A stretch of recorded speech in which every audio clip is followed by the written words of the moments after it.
While most observers slept through the night session, something fundamental broke in the global silver market. Not a technical breakout, not algorithmic momentum, not retail speculation. This was procurement departments making phone calls at 3 a.m. This was Shanghai trading at premiums that shouldn't exist in efficient markets. This was the moment when availability became more valuable than price. And here's what almost nobody is discussing publicly. The spread between physical metal and paper contracts just told us who's actually scared. And it's not who the headlines claim. The question isn't whether silver hit 110. The question is whether anyone can actually deliver it at that price. Welcome to John Analyst. If you've spent decades watching markets, if you remember when financial news focused on fundamentals instead of entertainment, if you value analysis that respects your intelligence and experience, then you're in the right place. This channel exists for one purpose: strategic clarity in an increasingly complex world. We don't do hype, we don't do predictions, we do frameworks. Now, a request: if you find value in this kind of serious breakdown, the kind your colleagues would actually forward in a private email, please take a moment to subscribe. It signals to the platform that depth still matters, that there's still an audience for analysis over noise. Also, drop a comment telling us where you're watching from. New York, London, Singapore, Dubai. I'm always curious about the geographic spread of people who take markets seriously. Now, let's examine exactly what happened in the silver market, why it matters beyond the price, and what it signals about the resource competition unfolding beneath the surface.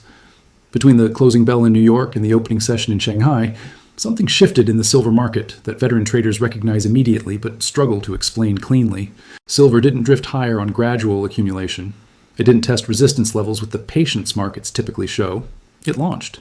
The overnight session opened near the low $100 range, and within hours, the metal was trading around $110. No major news headline, no central bank announcement, no geopolitical explosion that would justify such velocity. Just relentless, methodical buying that refused to pause. This is where most analysis stops, at the price itself. But the price is merely the symptom. The diagnosis requires examining what happened simultaneously across multiple markets, and what that coordination reveals about who was buying and why. When Asia came online, Shanghai didn't simply follow the futures market higher, it overshot. Aggressively, prices in the physical Shanghai market spiked to levels significantly above US futures before eventually cooling back down.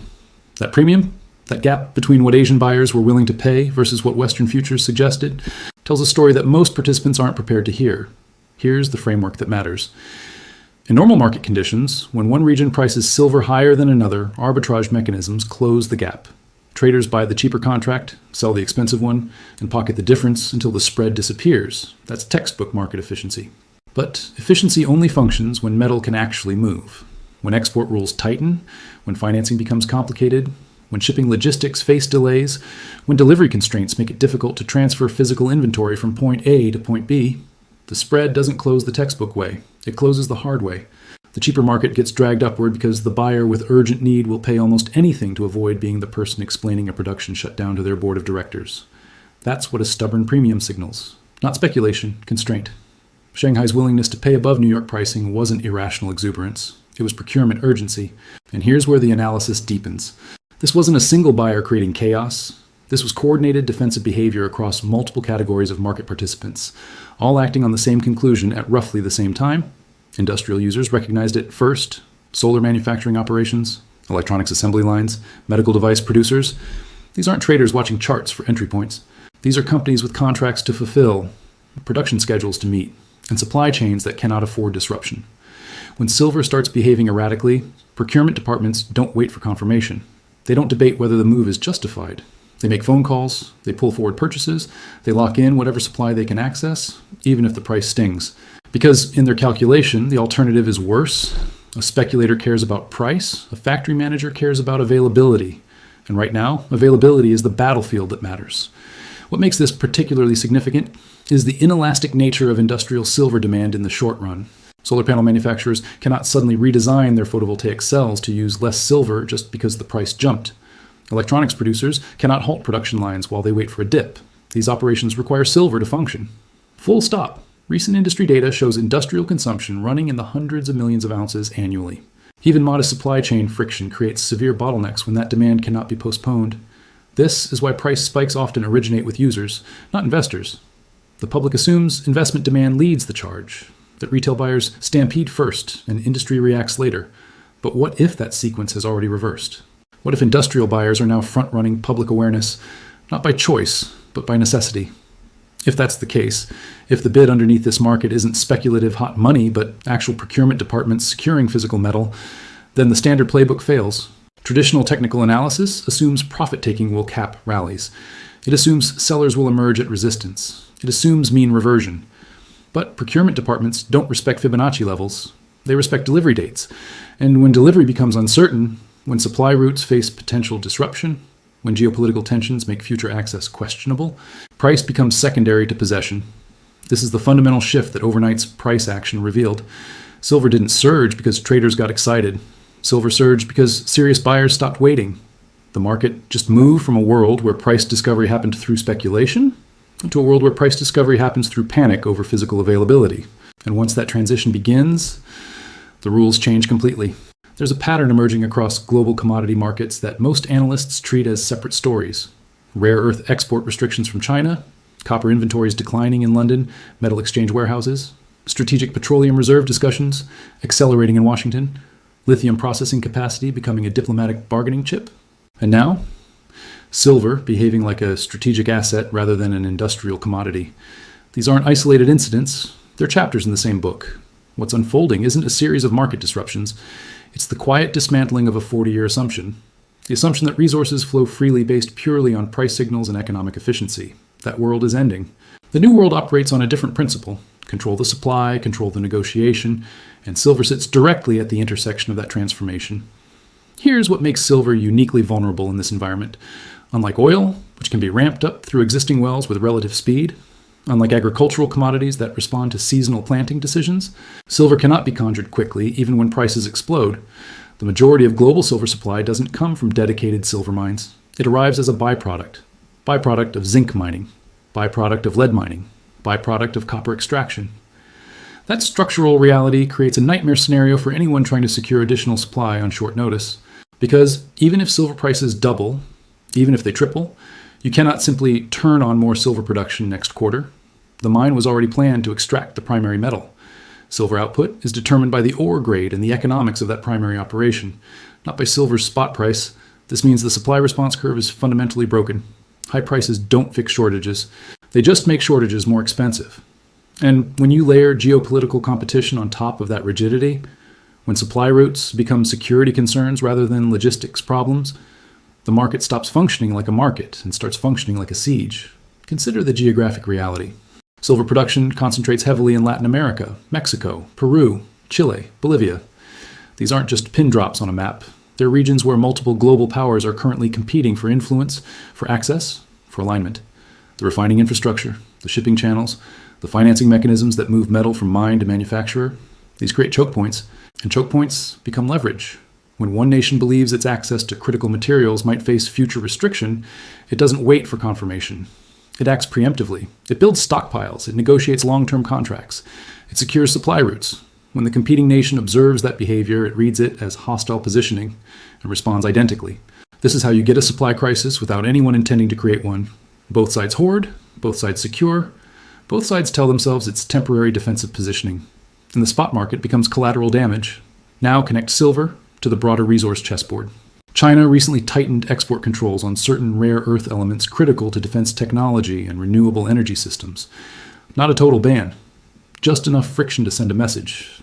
We control access, and access has conditions.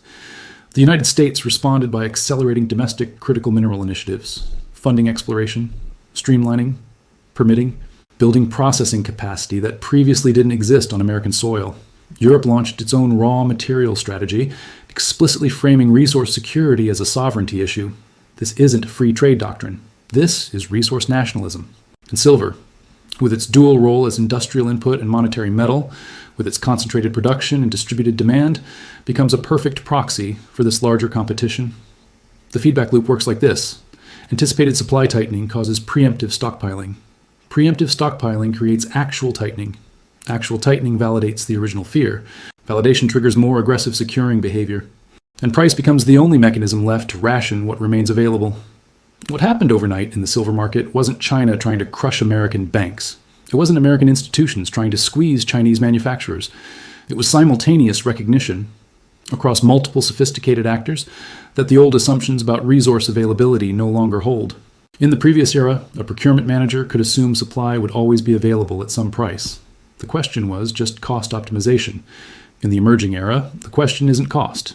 The question is, can I actually get delivery when I need it through channels I control without political interference? Once that doubt enters institutional decision-making, price becomes almost irrelevant compared to possession. And when everyone reaches that conclusion simultaneously, you don't get a gradual repricing. You get what we witnessed overnight, a market that suddenly realizes it's been trading paper claims, when what actually matters is who holds the physical metal and who controls the routes it travels. The implications extend far beyond silver's price chart. Because if this framework is correct, if we're genuinely entering an era where strategic resource competition replaces resource trade, then every commodity with concentrated production and distributed demand becomes a potential flashpoint. Copper, nickel, cobalt, platinum group metals. The entire foundation of global manufacturing depends on materials that suddenly aren't guaranteed to flow based on economic logic alone. That's not a market problem. That's a system problem. And system problems don't resolve with technical analysis. There's a question Wall Street doesn't ask in public, but obsesses over in private. What happens when the paper market and the physical market stop agreeing on price and physical wins? Not temporarily, structurally, because that's the underlying crisis hidden inside silver's surge to $110. This isn't a story about traders making or losing money on directional bets. This is about the architecture of modern commodity markets encountering a scenario it wasn't designed to handle. Let's establish something uncomfortable first. The global silver market operates on two parallel tracks that most participants pretend are the same thing. Track 1, futures contracts, options, exchange-traded products, financial derivatives, paper, silver. Contracts representing claims on metal that may or may not physically exist in accessible form. Track 2, actual bars, actual coins, metal that can be weighed, shipped, stored, and delivered to a factory floor. In calm markets, these two tracks price identically because arbitrage keeps them aligned. But we're no longer in calm markets. And the mechanisms that kept those tracks synchronized are breaking down in ways that create institutional nightmares. Here's the reality facing large financial institutions right now. When silver futures trade at $73 per ounce on COMEX, but physical metal in Dubai is clearing at $127, someone is holding exposure that doesn't reflect reality. That $54 spread isn't noise. It's not temporary dislocation. It's the market screaming that paper claims and physical possession have fundamentally diverged. For a bank running a derivatives desk, for a clearing operation managing counterparty risk, for any institution whose business model assumes orderly markets and predictable volatility, this environment is poisonous. Even if they're not directionally wrong, even if they're hedged, even if their net exposure looks manageable on a risk report, because the risk isn't just price movement anymore. The risk is that the entire pricing mechanism fractures, that delivery obligations can't be met at stated prices, that margin requirements spike faster than positions can be adjusted, that what looked like a liquid market yesterday becomes shallow and gap today. This is what keeps risk managers awake, not a specific losing trade, systemic plumbing failure. Consider what happens during a sharp upward move like the overnight session. Any institution with significant short exposure, whether it's a hedge against physical holdings, a market-making obligation, or a structured product liability, faces immediate margin calls. Clearinghouses don't wait for explanations. They demand cash. Now, if multiple institutions face simultaneous margin pressure, if liquidity tightens across the system at the exact moment everyone needs it, the cascade risk becomes real. And here's the part most outside observers miss. You don't need a bank to fail for this to become expensive. Disruption alone carries enormous cost. Widened bid-ask spreads, reduced market depth, clients unable to execute at reasonable prices, regulatory scrutiny intensifying, internal risk limits forcing position reduction at exactly the wrong time. Even a profitable trading desk hates this environment because it breaks the models they depend on. The statistical assumptions about volatility, the correlations between markets, the liquidity forecasts, all of it gets thrown out when physical constraints override financial logic. Now shift perspective across the Pacific. Chinese industrial manufacturers aren't celebrating silver at $110 for factories operating on razor-thin margins, for exporters whose competitiveness depends on input cost control, for supply chain managers suddenly facing procurement expenses that weren't in any budget forecast. This is bleeding. Solar panel manufacturers who calculated project economics based on $30 silver now face brutal choices. Absorb the loss and destroy margins, pass costs to customers and lose contracts, delay production and breach delivery commitments. None of those options are acceptable, but one of them becomes necessary. And when that stress propagates across an entire industrial sector, when hundreds of companies simultaneously face the same impossible calculation. The political pressure becomes intense. This is where national-level responses begin, because a government watching its manufacturing base hemorrhage from input cost inflation doesn't just let markets work. It intervenes. Through subsidies, through export restrictions on finished goods, through diplomatic pressure on producing nations, through strategic reserve releases if they exist. The asymmetry matters here. The United States economy can absorb commodity volatility more easily than export-dependent manufacturing economies. Not because American companies don't use silver, but because the economic structure is different. Services dominate. The dollar provides cushion. Domestic consumption drives growth more than exports. When silver spikes, American manufacturers hurt, but the economy doesn't break. For economies built on high-volume, low-margin manufacturing, and where global competitiveness depends on cost efficiency, where employment concentrates in industries directly exposed to commodity inputs, the pain is existential, not manageable. This creates the most dangerous dynamic. Both sides are losing. Neither side is winning. American financial institutions face market structure, stress, and clearing system pressure. Asian industrial operations face margin destruction and competitive erosion. There's no villain orchestrating this, no mastermind profiting while others suffer. Just multiple sophisticated actors all trying to minimize their own damage, and in doing so, amplifying everyone else's. The thesis that one specific bank is trapped and blowing out makes for compelling narrative. It's clean, it's dramatic, it has a villain. But reality is messier. What we're witnessing is defensive behavior across multiple layers simultaneously. Procurement departments defending supply security, risk managers defending balance sheet stability, national policymakers defending economic competitiveness, all of them making rational individual decisions that collectively create irrational market outcomes. And here's the terrifying implication. If this is truly defensive positioning rather than aggressive attack, if everyone is retreating to safety rather than advancing for gain, then traditional resolution mechanisms don't work. You can't negotiate a truce when nobody thinks they're at war. You can't find compromise when everyone believes they're just protecting what's already theirs. The market becomes the only referee left, and the market's verdict is simple. Price rises until someone stops buying, or until something breaks. The hardest question in markets isn't what just happened, it's what happens next. And right now, silver's surge to 110 has created a decision point that separates informed participants from those still operating on outdated assumptions. Because the next move won't be determined by chart patterns or technical levels or sentiment surveys. It will be determined by whether physical metal can actually move, and whether the buyers with urgent need have finished securing what they require. Those aren't questions traditional analysis can answer, but there are indicators, quiet ones, the kind institutional players monitor while retail focuses on price screens. Let's establish the framework for what to watch. First indicator, regional spread persistence. If the gap between Shanghai pricing and New York futures remains elevated over the coming sessions, if Asian buyers continue paying premiums that shouldn't exist in efficient markets, that signals the urgency hasn't faded. It means someone still needs metal badly enough to overpay.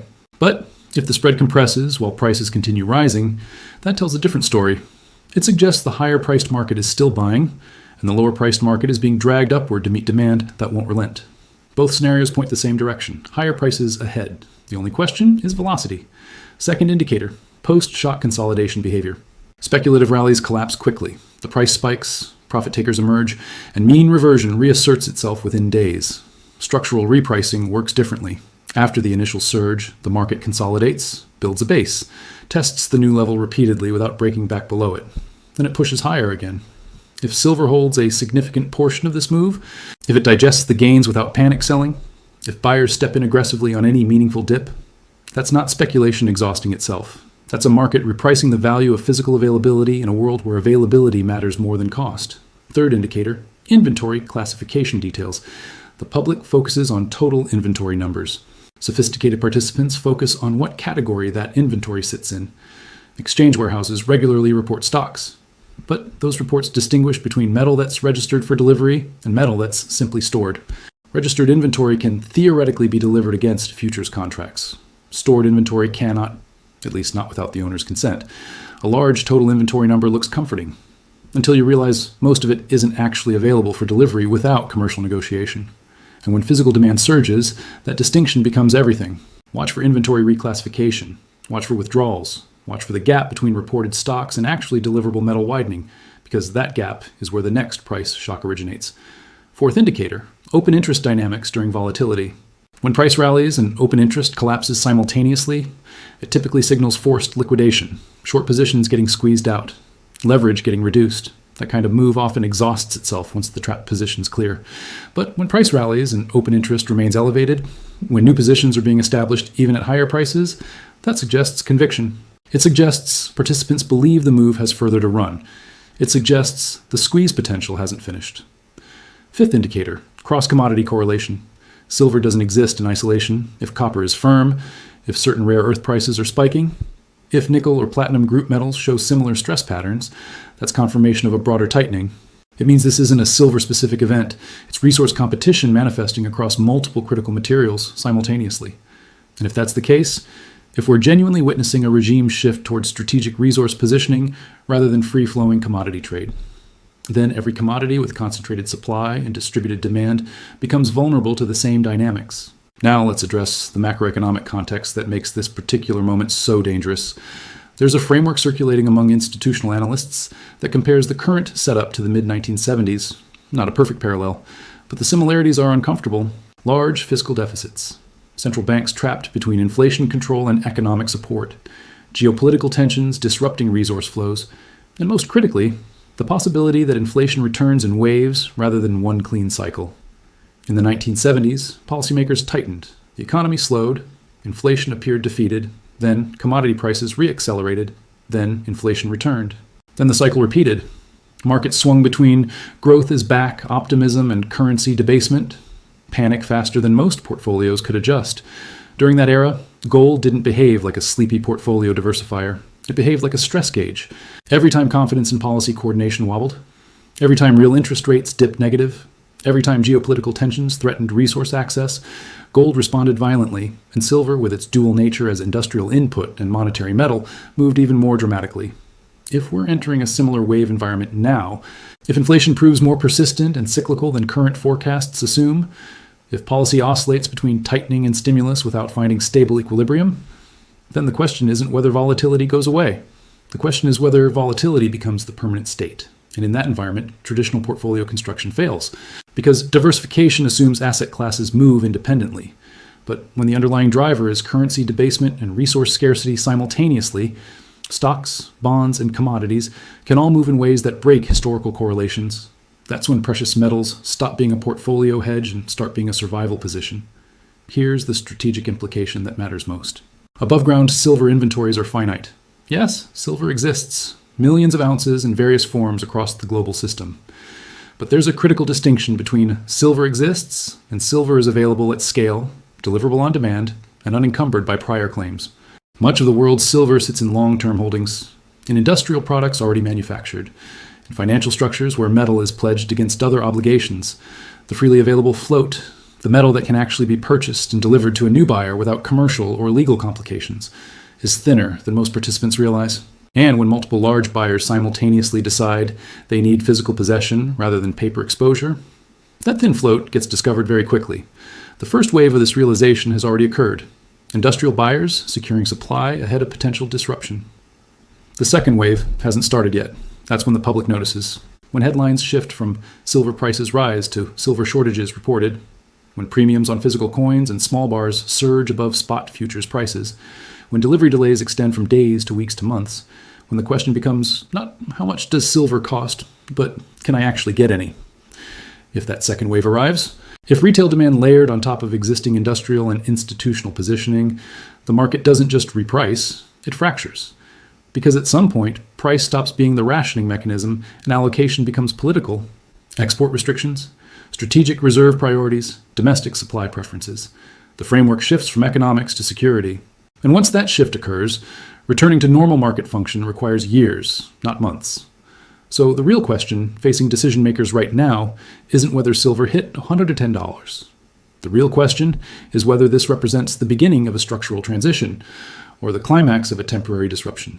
The indicators outlined above will provide the answer, but they require interpretation. They require context, and they require accepting that the rules governing commodity markets for the past 4 decades may no longer apply in the environment we're entering. Those who adjust to that reality early position themselves accordingly. Those who wait for confirmation, who demand certainty before acting, who assume mean reversion because that's what always happened before, they become the exit liquidity.